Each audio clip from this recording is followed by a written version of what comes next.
जय जगन्नाथ पिला माने समस्त को मो चैनल को स्वागतम जनाऊँगी।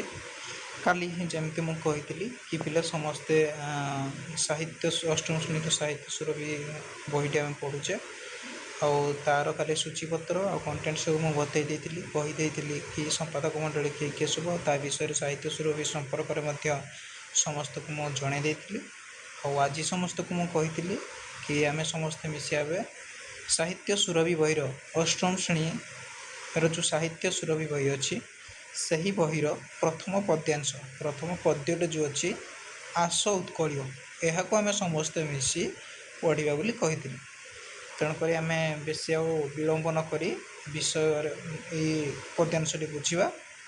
तो प्रथम कथा है आस उत्कल कौन उत्कल देखिपे समस्ते ये आस उत्कल कहले कौन पिला माने ना उत्कल है आमर कौन उड़ीसार पूर्वतन नाम उत्कल एवं तार नुआ नाम कौन उड़ीसा पूर्वर तार ना था उत्कल उड्र एमती सब तार ना था ताहले आस उत्कल माने आस उड़ीसावासी मान ताहले पिले यार कवि किए यार कवि हेले वीरकिशोर दास खाली से वीरकिशोर दास नुह से हेले जातीय कवि से हेले जड़े जातीय कवि नेशनल कवि जो आमर जातीय कवि वीरकिशोर दास। तो से विषय आम ए पढ़ा क्या विषय ना आस उत्कल विषय। तो पिले कौन अच्छे प्रथम प्रथम अच्छे आस उत्कल शुणे सर्वे मिली ए देश जातिर पूर्व कथा स्मरणे जार गौरवे तोहर आपे नई पड़ो मथा जे आस उत्कल आस ओडावासी शुणा समस्ते मिसी शुण सर्वे मिली शुण समस्ते मिसिकी ए देश जातिर पूर्व कथा ए देश आम देशर नाम कौन पिले भारत आम ये भारत जातिर पूर्व कथा सब मिसिकी शुणा आम समस्ते मिसी स्मरणे जार गौरवे तार जे सब मन रखी से ही गर्व करुच्ची किए गर्व करुच्ची पिला माने जी आम भारतर आम ओडिशार पूर्व कथा जी सब अच्छी जी मन रखी से ही ये सब गर्व करुच्ची आउ गर्व करिकी ता मथा आपे आपे नई पड़ जाऊे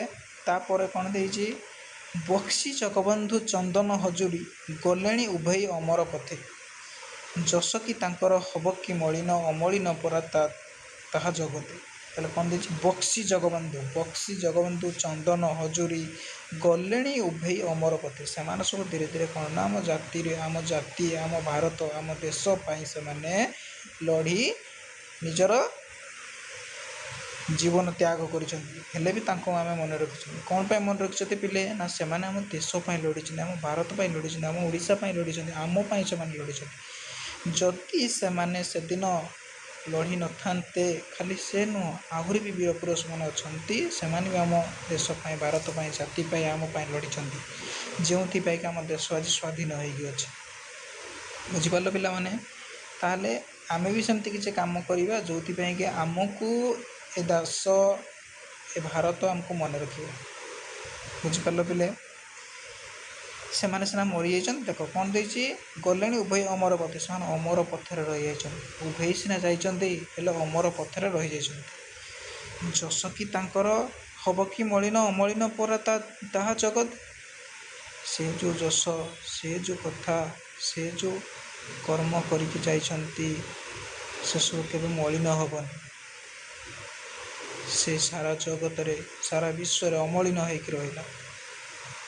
तापरे कौन देछि पाइक पुअर गरिमा जाथिला स्वाधीन जुगे देला आहुति से जाति दायद आमे तो सरबे बुढ़ी हवा अंगे से विभूति पाइक पुओ जो पाइक जाति पिले पाइक पुअर गारिमा जाथिला पाइक पुअर जो गारिमा थिला स्वाधीनता जुग देला आहुति से माने सब गोटे गोटे कौन थिले पाइक पिले से माने देशर स्वाधीनता पाई से माने निज निजर आहुति देदेले जीवन निजर जीवन त्याग करदेले कहार स्वाधीनता पाई आम देशर स्वाधीनता पाई निजर स्वाधीनता पाई आमर स्वाधीनता पाई सेमानकर स्वाधीनता पाई से जाति ताए तो आमे तो सरबे बुढ़ी हवा अंगे से विभूति से माने जोटी आहुति देइचंती जोटी से आहुति दिखाई आम एवं कौचे जोटी आम पोड़ी पोति आहूत से विभूति विभूति कहले विभूति ना विभूति नुह विभूति कहले जो आमर जली जाइथिबा काठ जली जाइथिबा शरीर उपरे जो विभूति जोड़ा को आम कहे कौन अंगार बारिदे तापर कौन कहे खार शुद्ध ओडिया भाषा आम जो कहे खार धला धला खार से गुड़ा है विभूति कहले बुझिपार से विभूति को कवि कौन कहते आम अंगे आम देहरे आम शरीर में आम से सब कौन करवा बुड़ी हेबा बोली कवि कहते तापर कौन अच्छी तोषाली प्रांतरे दिने बहीथिला समरे वीरर रकत नई स्वाधीनता पाई प्राण देले जेते पचारिले माटी जीवत कही कौन देइछि तुषाली प्रांतरे दिने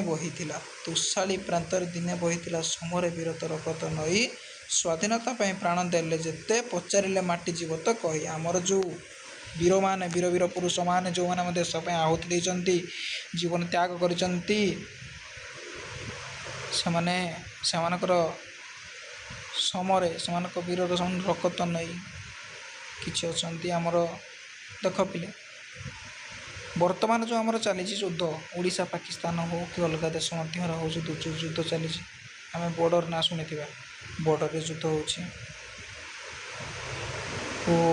बॉर्डर हो कि पहाड़ पर्वत रे हो कि केतले माने शत्रु माने आम देश भितर पशि आउछन्ति आम केतले ताक देश भितर पशिक माड़ गंडगोल करुचे बुझिपारे कि ना युद्ध सेटा से कहते कौन ना समर वीर रक्त नहीं रक्तर नई भासी जाइए जो युद्ध करी जो स्वाधीन हासिल करने समस्ते जाइए बुझिपार तापर कौन अच्छी ना स्वाधीनता प्राण देले जते पचारे माटी जीवत कही आम स्वाधीन आम देशर स्वाधीन देशपाई जी सब प्राण देते वीर पुरुष मैंने सब मूल साक्षी किए आमर ये माटी माँ किए आमर पृथ्वी थी माटी माँ है तार साक्षी ताकू जदि पचारा हे माटी माँ आमर स्वाधीन केमी होते देश केमी स्वाधीन होता आम स्वाधीन क्यों क्यों मैंने लड़ी किपर भाव में लड़ी क्यों क्यों मानकर प्राण जा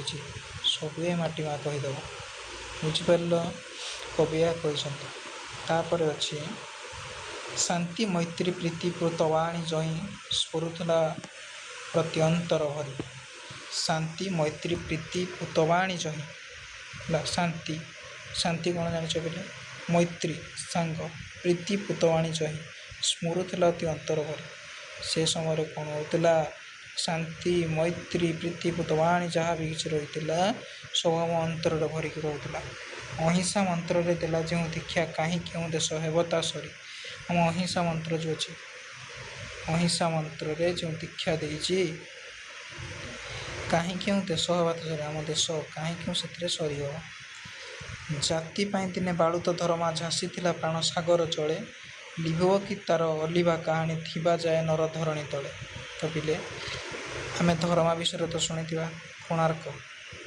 जे कोणार्कर मुंडी मारी धर्मा विषय शुणी ना कौन अच्छी जाति दिने बालुत धर्मा झाँसी प्राण सागर जल ना कौन होता धर्मा किए देख पिले जिते धर्मार बापा आ धर्मार पिता जिते गोटे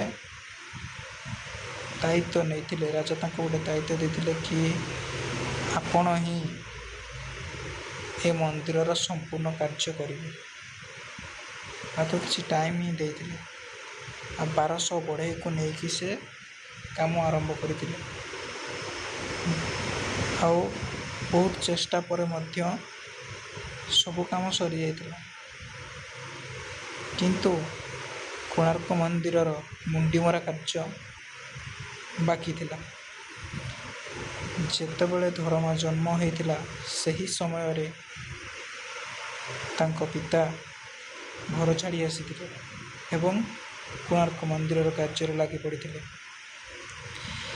आते धर्मा बड़ होकर बापा को खोजिला से माँ ए विषय सब कही हाथ में जांबुकोली ना बरकोली देकी पठे बापा पाख कारण बापा चिन्ह पारि न था केबे देखी नथिले बापा धर्मा को केबे देखी ही नथिले धर्मा से पहुँची बापा को निज परिचय देला आ विषय शुणिला कि भल लगलानी आउ से निजे बाहरी पड़ा कोणार्कर मुंडी मारिया ଏବଂ କୋଣାର୍କ ମନ୍ଦିର ଉପରେ ଚଢ଼ି କୋଣାର୍କର ମୁଣ୍ଡିମରା କାର୍ଯ୍ୟକ୍ରମରେ ସାଥ ଦେଲା।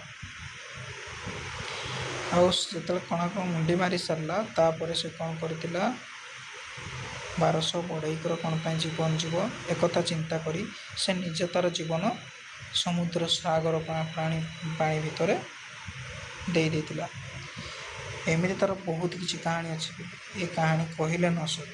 ତ୍ୟାଗ ଆଦର୍ଶ ଜାତିର ମହତ୍ତ୍ୱ ଦେଶ ପାଇଁ ଦେଲା ନିଜକୁ ବଳି। ସେ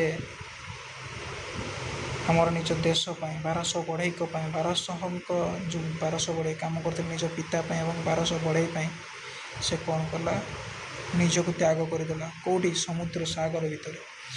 ଦରିଦ୍ର ଜନର ବନ୍ଧୁ ଗୋପବନ୍ଧୁ ସେ ପୁଅକୁ ମହିମା ହେବ କି କଳି। ଦରିଦ୍ର ଜନର ବନ୍ଧୁ କିଏ ଥିଲେ? ତାହେଲେ କ୍ୱେଶ୍ଚିନ୍ ଆସିବ ପିଲେ, ଦରିଦ୍ର ଜନର ବନ୍ଧୁ କିଏ? ଗୋପବନ୍ଧୁ ଦାସ। ସେ ପୁଅ ମହିମା ହେବ କି କଳି।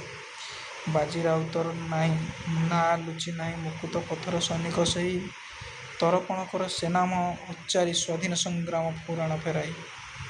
କ'ଣ ଅଛି ନା ଯେଉଁ ବାଜି ରାଉତ କିଏ ଜାଣିଥିବ ପିଲେ? ବାଜି ରାଉତ ଯିଏକି ଆମ ଦେଶ ପାଇଁ ଶହୀଦ ହେଇଥିଲା ନା। କେବେ ମାନେ କିପରି ଭାବରେ ସେ ଶହୀଦ ହେଇଥିଲା?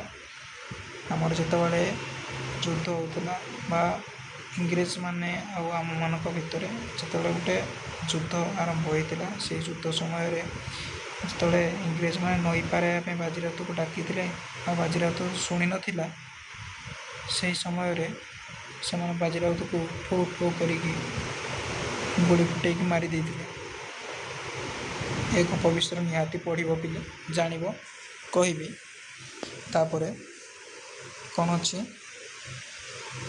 ତରପଣ କର ସେ ନାମ ଉଚ୍ଚାରି ସ୍ୱାଧୀନ ସଂଗ୍ରାମ ପୁରାଣ ଫେଇ ହେଲା। ସେ ଯେତେବେଳେ ବାଜି ରାଉତ ମରିଥିଲା ସେତେବେଳେ ସେ ସେଇ ଡଙ୍ଗା ଉପରେ ହିଁ ପଡ଼ିକି ଥିଲା। ଆଉ ତାଙ୍କୁ ଯେତେବେଳେ ଗାଁ ଲୋକ ଦେଖିଲେ, ସବୁ ଜାଣିଲେ, ତା ନାଁରେ ହାହାକାର ଖେଳିଗଲା। ସେହି ଦିନଠୁ ବାଜି ରାଉତକୁ ସମସ୍ତେ ମନେ ରଖିଛନ୍ତି। ତାପରେ ଦେଖିବା କବି ପରିଚୟ। ତାହେଲେ ଆମର ଏ ପଦ୍ୟାଂଶ, ଏ ପଦ୍ୟର କବି କିଏ ତାହେଲେ? ବୀରକିଶୋର ଦାସ। ସେ ଖାଲି ବୀରକିଶୋର ଦାସ ନୁହଁ, ସେ କେବଳ ଆମର ଏଇ ପଦ୍ୟର କବି ନୁହନ୍ତି, ସେ ଆମର ଗୋଟେ ଜାତୀୟ କବି ମଧ୍ୟ, ଜାତୀୟ କବି ଭାବରେ ପରିଚିତ। କାଲି ପିଲା ମୁଁ କ୍ୱେଶ୍ଚିନ୍ କରିବି ଏ ବିଷୟରେ ସବୁ କ୍ୱେଶ୍ଚିନ୍ କରିବି, ଏ ପଦ୍ୟ ବିଷୟରେ, କବି ପରିଚୟ ବିଷୟରେ ସବୁ ଗୋଟି ଗୋଟି କରି ମନେ ରଖିଥିବ, ଖାତାରେ ଲେଖିଥିବ। କାଲି ଯେଉଁଭଳି ଭାବରେ ମୁଁ କହିଥିଲି କି ପିଲେ ଆମେ କେବଳ ନିଜେ ପଢ଼ିଲେ କିମ୍ବା ଟ୍ୟୁସନ୍ ଗଲେ କିମ୍ବା ଭିଡ଼ିଓ ଦେଖିଦେଲେ କିମ୍ବା ସ୍କୁଲରେ ପଢ଼େଇ ଦେଲେ କିଛି ମନେ ରହିବନି ପିଲେ। କେବଳ ମୋ କଥା ମାନ। ଆମେ ଯେକୌଣସି ବିଷୟ ପଢ଼ୁଛେ, ଯେକୌଣସି ବହିର ବିଷୟ ମାନେ ପୁସ୍ତକର ବିଷୟ ପଢ଼ୁଛେ, ସବୁ ପୁସ୍ତକର ସବୁ ବିଷୟର ନିଜେ ଆମେ ଚେଷ୍ଟା କରିବା ପ୍ରଶ୍ନ ଆଉ ଉତ୍ତର ବନେଇବା ପାଇଁ। କ'ଣ ବନେଇବା ପିଲେ? ପ୍ରଶ୍ନ ତା ସହିତ ଉତ୍ତର। ନିଜେ ପ୍ରଶ୍ନ ବନେଇବା, ତା ସହିତ ଉତ୍ତର ବନେଇବା। ଦେଖିବେ ପିଲେ ସମସ୍ତେ ଯଦି ଗୋଟିଏ କଥା ପାଳନ କରିବ, ତମ ପରୀକ୍ଷାରେ ନିହାତି ଭାବରେ 100ରୁ 100% ରହିବ। ହଉ, ତାପରେ କ'ଣ ଅଛି ପିଲେ ନା ସେ ଯେଉଁ ଆମର ଅଛନ୍ତି କିଏ, ଜାତୀୟ କବି ବୀରକିଶୋର ଦାସ, ସେ 1896 ମସିହା ନଭେମ୍ବର ମାସ 23 ତାରିଖରେ ଜଗତସିଂହପୁର ଜିଲ୍ଲା ଅନ୍ତର୍ଗତ ପୁନଙ୍ଗ ଗ୍ରାମରେ ଜନ୍ମଗ୍ରହଣ କରିଥିଲେ। ସେ ତାହେଲେ କେଉଁଠି ଜନ୍ମଗ୍ରହଣ କରିଥିଲେ ପିଲେ? କେଉଁ ଜିଲ୍ଲାରେ? କ୍ୱେଶ୍ଚିନ୍ ଦେଖ ପିଲେ, ଏଠି ବହୁତ କ୍ୱେଶ୍ଚିନ୍ ଆସିବ। ଦେଖ ପିଲେ, ଆମର ଜାତୀୟ କବିର ନାମ କ'ଣ, ବା ଆମର ବୀରକିଶୋର ଦାସ କିଏ, ବା ଆମର କ'ଣ ଅଛି ଆସ ଉତ୍କଳୀୟ ପଦ୍ୟର କବି କିଏ। ତାପରେ କ୍ୱେଶ୍ଚିନ୍ ଆସିବ ସେ କେବେ ଜନ୍ମଗ୍ରହଣ କରିଥିଲେ, କେଉଁ ଜିଲ୍ଲାରେ ଜନ୍ମଗ୍ରହଣ କରିଥିଲେ, କେଉଁ ଗ୍ରାମରେ ଜନ୍ମଗ୍ରହଣ କରିଥିଲେ, ବା କେଉଁ ମସିହାରେ ଜନ୍ମଗ୍ରହଣ କରିଥିଲେ। ଏଇ ଟାଇପ୍ର ବହୁତ ଅନେକ ପ୍ରକାର କ୍ୱେଶ୍ଚିନ୍ ଆସିବ। ସେଥିପାଇଁ ମୁଁ ତମ ସମସ୍ତଙ୍କୁ କହୁଛି ପିଲାମାନେ ସମସ୍ତେ ନିଜେ ଆମେ କ୍ୱେଶ୍ଚିନ୍ ବନେଇବା ଶିଖିବା ଉଚିତ। କ୍ୱେଶ୍ଚିନ୍ ବନାଅ, ପ୍ରଶ୍ନ ବନାଅ, ତା ସହିତ ଉତ୍ତର ଲେଖାଅ। ପ୍ରଶ୍ନ ବନାଅ, ତା ସହିତ ଉତ୍ତର ଲେଖ। ପ୍ରଶ୍ନ ବନାଅ, ଉତ୍ତର ଲେଖ। ଏମିତି ବାର ଯେତେବେଳେ ପ୍ରାକ୍ଟିସ୍ କରିବ ପିଲେ, ମୁଁ ପୁରା ଗ୍ୟାରେଣ୍ଟି ଦେଇ କହୁଛି ସମସ୍ତଙ୍କୁ, ସମସ୍ତେ ନିହାତି ଭାବରେ 100ରୁ 100% 100ରୁ 100 ଶତକଡ଼ା ଭିତରେ ସବୁ ବିଷୟରେ ଯଦି ଏଇଭଳି ପ୍ରାକ୍ଟିସ୍ କରିବ ପିଲେ, ତାହେଲେ ସମସ୍ତଙ୍କର 100ରୁ 100 ହିଁ ମାର୍କ ରହିବ। ବୁଝିପାରିଲ ପିଲେ? ଏ ବିଷୟରେ ଆମେ କାଲି କ୍ୱେଶ୍ଚିନ୍ ଆନ୍ସର୍ ସବୁ କରିବା। ତ ତାପରେ ଦେଖିବା, ସେ ଏକାଧାରରେ ଜଣେ ଦେଶ ବତ୍ସଳ, ସେ ଜଣେ କବି ନଥିଲେ, ସେ ଆହୁରି କ'ଣ ଥିଲେ ପିଲେ? ସେ ଏକାଧାରରେ ଜଣେ ଦେଶ ବତ୍ସଳ, ମାନବବାଦୀ, ଗାନ୍ଧୀ ଦର୍ଶନବାଦୀ ତଥା ଉଗ୍ର ଜାତୀୟବାଦୀ କବି ଥିଲେ। ସେ ଆଉ କେଉଁ କେଉଁ କବି ଥିଲେ ପିଲେ? ତାହେଲେ ସେ ଖାଲି ଜାତୀୟ କବି ନୁହଁ, ଆଉ କ'ଣ କ'ଣ ଥିଲେ? ସେ ଜଣେ ଦେଶ ବତ୍ସଳ କବି ଥିଲେ, ଜଣେ ମାନବବାଦୀ କବି ଥିଲେ, ଜଣେ ଗାନ୍ଧୀ ଦର୍ଶନବାଦୀ ତଥା ଉଗ୍ର ଜାତୀୟ କବି ଥିଲେ, ଉଗ୍ର ଜାତୀୟବାଦୀ କବି। ବୁଝିପାରିଲ? ତାପରେ କ'ଣ ଅଛି? ସ୍ୱାଧୀନତା ସଂଗ୍ରାମର ବହ୍ନି ଶିକ୍ଷାକୁ ପ୍ରଜ୍ୱଳିତ କରିବା ଉଦ୍ଦେଶ୍ୟରେ, ଆମର ଯେଉଁ ସ୍ୱାଧୀନତା ସଂଗ୍ରାମର ବହ୍ନି ଶିକ୍ଷା, ମୂଳ ଶିକ୍ଷାକୁ ଉଜ୍ଜ୍ୱଳିତ କରିବା ଉଦ୍ଦେଶ୍ୟରେ ସେ ସରଳ, ତରଳ ଓ ସାବଲୀଳ ଭାଷାରେ କବିତାମାନ ରଚନା କରିଥିଲେ। ସେ କେଉଁଭଳି ଭାବରେ କବିତା ଗୁଡ଼ିକ ରଚନା କରିଥିଲେ? ତାହେଲେ ସରଳ, ତରଳ ଓ ସାବଲୀଳ ଭାଷାରେ। ବୁଝିପାରିଲ? ତାପରେ ତାହା ଦ୍ୱାରା ଓଡ଼ିଶାର ପୁରପଲ୍ଲୀର ଆବାଳ ବୃଦ୍ଧ ବନିତା ଉଦ୍ବୁଦ୍ଧ ହୋଇ ପତଙ୍ଗ ପରି ସ୍ୱାଧୀନତା ସଂଗ୍ରାମରେ ଝାସ ଦେଇଥିଲେ। ତାହେଲେ କ'ଣ କରିଥିଲା? ଆଉ ସିଏ ତାହା ଦ୍ୱାରା ଓଡ଼ିଶାର ପୁରପଲ୍ଲୀ ଯେଉଁ ଅଛି ଆମର, ଆବାଳ ବୃଦ୍ଧ ବନିତା ଉଦ୍ବୁଦ୍ଧ ହୋଇ ପତଙ୍ଗ ପରି ସ୍ୱାଧୀନତା ସଂଗ୍ରାମରେ ମଧ୍ୟ ସେ ବି ଝାସ ଦେଇଥିଲେ। ସେ ବି ତାଙ୍କ ଜୀବନ ତ୍ୟାଗ କରିଥିଲେ। କେଉଁଥିପାଇଁ? ନା ଆମର ଏଇ ସ୍ୱାଧୀନତା ସଂଗ୍ରାମ, ମାନେ ଆମ ଦେଶ ପାଇଁ। କବିଙ୍କ ଦ୍ୱାରା ଲିଖିତ ପୁସ୍ତକ ଗୁଡ଼ିକ ହେଉଛି ମୋହନବଂଶୀ। ସେ ଆଉ କ'ଣ କ'ଣ ପୁସ୍ତକ ଲେଖିଥିଲେ ପିଲେ? ମୋହନବଂଶୀ, ବିଦ୍ରୋହୀ ବୀଣା, ଫୁଲଚନ୍ଦନ, ବୀର ଗୀତିକା ପ୍ରଭୃତି। ବୁଝିପାରିଲ ତାହେଲେ ପିଲେ? ଆଉ କ'ଣ କ'ଣ ଲେଖିଥିଲେ? ମୋହନବଂଶୀ, ବିଦ୍ରୋହୀ ବୀଣା, ଫୁଲଚନ୍ଦନ, ବୀର ଗୀତିକା। ସ୍ୱାଧୀନତା ସଂଗ୍ରାମ ସମୟରେ ସେ ସ୍ୱାଧୀନତା ସଂଗ୍ରାମ ଯେତେବେଳେ ହେଉଥିଲା ଆମର, ସେହି ସମୟରେ ସେ ସବୁ ଲେଖିଥିଲେ। ଆସ ଉତ୍କଳୀୟ କବିତାଟି କବିଙ୍କ ଦ୍ୱାରା ଲିଖିତ ବୀର ଗୀତିକା କବିତା ସଂକଳନରୁ ଆନିତ। ତାହେଲେ ପିଲେ ଏଇଠି ଆଉ ଗୋଟେ କ୍ୱେଶ୍ଚିନ୍ ଆସିଗଲା, ଆମର ଯେଉଁ ଆସ ଉତ୍କଳୀୟ କବିତାଟି କେଉଁଠୁ ଆସିଛି? ପିଲେ? ବୀର ଗୀତିକା କବିତାରୁ ଆସିଅଛି। ବୁଝିପାରିଲ ପିଲେ? ଯଦି କିଏ ଏଇ ଭିତରୁ କିଛି ବୁଝି ନ ପାରିଥାଅ, କିଛି ବି ଶବ୍ଦ, କିଛି ବି ବାକ୍ୟ, କିଛି ବି ପଦ୍ୟ ଯଦି କେହି ବୁଝି ନ ପାରିଥାଅ ପିଲେ, ତାହେଲେ ମୋତେ କମେଣ୍ଟ ବକ୍ସରେ ନିହାତି ଭାବରେ ଜଣେଇବ। ନଚେତ୍ ଭିଡ଼ିଓଟି 2ରୁ 3 ଥର ଦେଖ, ଆରାମସେ ବୁଝିପାରିବ। ତାପରେ ବି ତତ୍ସତ୍ତ୍ୱେ ବି ଯଦି ନ ବୁଝିପାରିଲ, ମୋତେ ନିହାତି ଭାବରେ କମେଣ୍ଟରେ ଜଣେଇ ପାରିବ କି ସାର୍ ଏଇଟା ବୁଝି ହେଉନି, ମୋତେ ଆଉ ଥରେ ଟିକେ ବୁଝେଇ ଦିଅନ୍ତୁ। ମୁଁ ନିହାତି ଭାବରେ ଏହି ବିଷୟରେ ମୁଁ ଆଉ ଗୋଟେ ଭିଡ଼ିଓ ନିହାତି ଭାବରେ କରିବି ତୁମମାନଙ୍କ ପାଇଁ। ବୁଝିପାରିଲ? କିନ୍ତୁ ମୋର ଆଉ ଗୋଟେ କଥା ସମସ୍ତେ ମନେ ରଖ ପିଲେ, କି ସମସ୍ତେ ସବୁ ପୁସ୍ତକର, ସବୁ ବିଷୟର ପ୍ରଶ୍ନ ଆଉ ଉତ୍ତର ନିଜେ ବନେଇବା ପାଇଁ ଚେଷ୍ଟା କର। ଏ ବାଜେ ଜିନିଷ କେହି ୟୁଜ୍ କରନି ପିଲେ। ବାଜେ ବୋଲି ମୁଁ କହୁନି ପିଲେ, ସେ ବି ଭଲ, ସେ ଆମେ ପଇସା ଦେଇକି ଖର୍ଚ୍ଚ କରିକି କିଣିବା। କିନ୍ତୁ ତାଠୁ ଆହୁରି ଭଲ ହେବ ଆମ ପାଇଁ କ'ଣ? ନିଜେ ଆମେ କ୍ୱେଶ୍ଚିନ୍ ବନେଇବା, ନିଜେ ଆମେ ପ୍ରଶ୍ନ ବନେଇବା, ତା ସହିତ ଉତ୍ତର ଲେଖିବା। ବୁଝିପାରିଲ ପିଲେ? ତାକୁ ଆମେ ପଢ଼ିବା ବାର ବାର। ଏହାଦ୍ୱାରା ଆମର କ'ଣ ହେବ? ଦେଖ ପିଲେ, ପଢ଼ିବା କେବଳ ପଢ଼ିଦେଲେ ଆମର ସବୁକିଛି ମନେ ରହିଯିବନି। ପଢ଼ିବା ସହିତ ଲେଖିବା ଦରକାର। ବୁଝିପାରିଲ ପିଲେ? ଆମେ ପଢ଼ୁଥିବା, ପଢ଼ୁଥିବା।